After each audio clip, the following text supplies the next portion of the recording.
that lead to thousands of hours of watch time on your videos, there are rules. You can't just create videos and cross your fingers. You will waste your time. So I'm going to give you the easiest way I know to get more views and watch time fast. In fact, I'm going to reveal a two-step tactic I just found that can literally explode your views and watch hours with about 3 minutes of work. Now, I know that sounds too good to be true, but for example, a few months ago, I posted this video, and relatively speaking, the results were about as disappointing as an unsalted pretzel. So I spent 3 minutes implementing this simple two-step tactic, and here's what happened. We went from about 10,000 views in 120 days up to 18,700 views just a week and a bit later. And as for watch hours, went from 650 all the way up to 1,355 extremely quickly, and the results just keep on coming in. But here's where it gets really exciting, because while getting an extra 9,000 views and hitting 1,300 watch hours very much pleased my ego, the thing that's cooler is that this bump in additional views and watch hours triggered the algorithm to start promoting my content more organically as well. And ultimately, that's the main way I drive millions of views and watch hours, not just to this channel, but across a bunch of the channels I work on. And the best part is, it's really easy to implement this new tactic to get thousands of views and watch hours, no matter what niche you're in or what videos you're making. So let me show you exactly how I made it happen. You see, a few months ago, I published a video about Mr. Beast, and after a bit of playing around, the video took off and created all sorts of momentum for my channel. But here's the secret, because I did things a bit differently for this video to get more views that led to a ton of extra watch time. And you can model exactly what I did no matter what kind of channel you have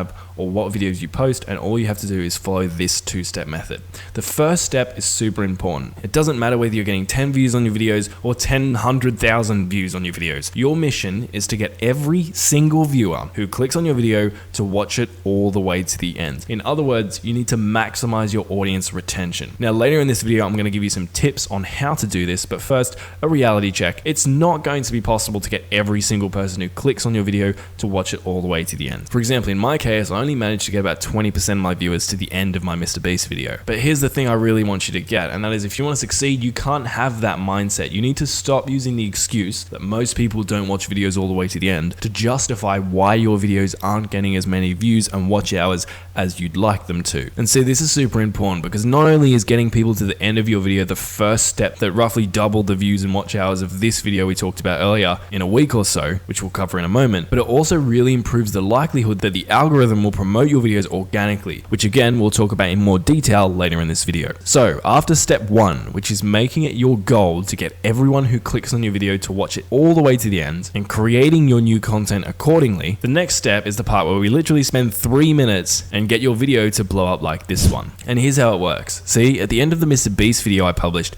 I shouted out my own video, this video, and added an end screen so that people could click it before the Mr. Beast video ended. And remember, because I put such a big focus on trying to get as many of my viewers to the end of my Mr. Beast video as possible, and roughly 20% of them reached the end of the Mr. Beast video, that means thousands of people saw me promoting my other video and had a chance to click on the end screen. And out of the people who saw that shout out, about 7% of them clicked on that end screen and went to watch the video. And here's the proof that it worked. Check out these comments. Bro, this guy's good. I came here from another one of his videos and clicked on the next video at the end. He ain't lying to you. Or this one. You use the same advice to make us click on your next vid. Mad respect. Okay, I'm in the loop now, you got me. All of these commenters came from my Mr. Beast video, and they're even acknowledging the fact that I managed to create a feedback loop that got them hooked into not just watching one of my videos, but then to watching another one of my videos, and then hopefully another one of my videos, and then hopefully another one of my videos. And that's the secret. When every single video you post creates some sort of feedback loop promoting another one of your videos, your views and watch hours can start to compound on themselves and grow much faster. Now, I wanted to give you this specific example of my Mr. Beast video because it illustrates this tactic very clearly, but obviously it's a slightly exaggerated case because my Mr. Beast video got hundreds of thousands of views, right? But here's the thing most people miss. Even if you're a brand new channel, this tactic can work just as well, but on a smaller scale. For example, let's say you post 10 videos, and on each one of those 10 videos, you implement the audience retention tips I'm going to share later in this video, so your videos are a lot higher quality, a lot more people watch them to the end, and let's say that on average, average, each of those videos gets 10 people, just 10 people, to watch it all the way to the end. Now let's imagine out of those 10 people who watch your videos all the way to the end, you get about 20% of them to click on the end screen to go watch another one of your videos, which is actually a pretty reasonable end screen click-through rate. For example, here are some other videos I've made. You can see this one, 25% of people clicked on the end screen, or this one, 23.4% of people clicked on the end screen. So it's very possible. So if just 20% of them make it to your outro, see you promoting another one of your videos, and click on the end screens to the videos you're promoting, that's an additional 20 views for your channel that you've just generated essentially from nothing. If those 20 people then go and watch all your other videos all the way to the end, and maybe they even click on more end screens, that could be hundreds of additional minutes of watch time for almost zero effort. But it gets even better, because when you start creating feedback loops like this, you're going to get even more views organically from the YouTube algorithm too, because the algorithm loves it when viewers keep coming back to the platform and watch multiple videos in one single session. This is often called session time. Here's the proof. YouTube themselves have specifically stated that their recommendation system, which is a fancy, more technically accurate way of describing what most of us plebs call the YouTube algorithm, aims to offer viewers more videos and channels they're likely to enjoy. And if viewers are returning to your channel regularly to watch more, they're more likely to be recommended more of your videos in the future. In other words, this help article is hinting at the fact that YouTube loves session times. It loves it when viewers watch multiple of your videos and come back for more.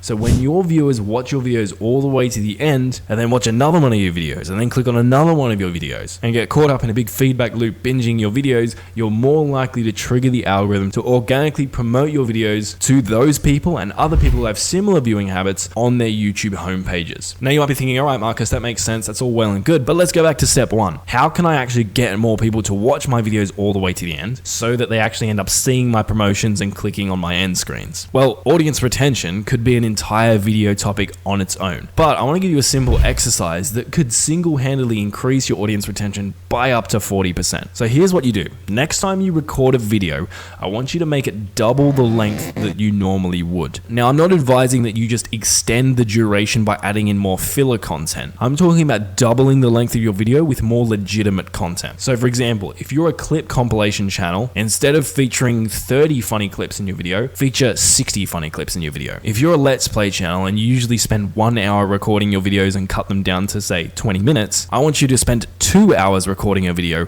and cut it down to say 40 minutes. If you're a tips and tricks channel and you normally create top 10 tips and tricks videos, I want you to create top 20 tips and tricks videos. You get the idea. Then once you've doubled the length of your video and recorded it, I want you to edit it down like you normally would. But once you finish editing it, I don't want you to post it. I want you to go away, forget about it, leave it a few days. Then come back to the video a few days later, and I want you to remove a minimum of 40 to 50% of that entire video. So only the very best bits of content remain. Now, when I say cut things out, that could include cutting out individual words and little bits of dead time within your sentences if you're speaking within your videos. But it also could mean cutting out entire sections of your video that just aren't good enough to make the top 50%. Now, usually this might seem like a super aggressive cut and that you're wasting and losing a whole ton of content. But most of the time, in my experience, this is how aggressively you should be cutting down your videos to begin with. For example, on this video you're watching right now, I just checked my recording software and so far I've spent 29 minutes rambling because I think I'm super important and everyone wants to hear what I have to say. And I'm going to stop this recording and my editor's going to come in afterwards and be like, yeah, no, Marcus, shut the f up. And then he's going to get rid of the majority of my ramblings until this video will probably end up being about 7 to 15 minutes of only the top quality content. And most big YouTubers who have really high audience retention do this as well. Now you might be thinking, but Marcus, cutting down my video so much is going to hurt my watch hours, because if my video was longer, I would have had more opportunities to get more watch hours from the same amount of viewers. And that's true, but remember, because you're cutting down your video by 40 to 50%, you're going to be left with a higher quality video that more people will watch all the way to the end. And then when your viewers reach the end of your video, I want you to hit them with this little gem. At the end of your video, I want you to add an end screen to your video, and also I want you to record a short but persuasive call to action, aka a little segment where you essentially beg people to click on the video that's on the screen. Now, I personally prefer to tailor my calls to action, or CTAs, for every single video, so each one is unique and flows nicely. But if you want a generic example of a call to action, you could say something like, if you enjoyed this video, click the video on screen because in it, I'll teach you how to build a waterproof tea bag in Minecraft. Okay, so now you've cut down your video aggressively, you've only got the best moments,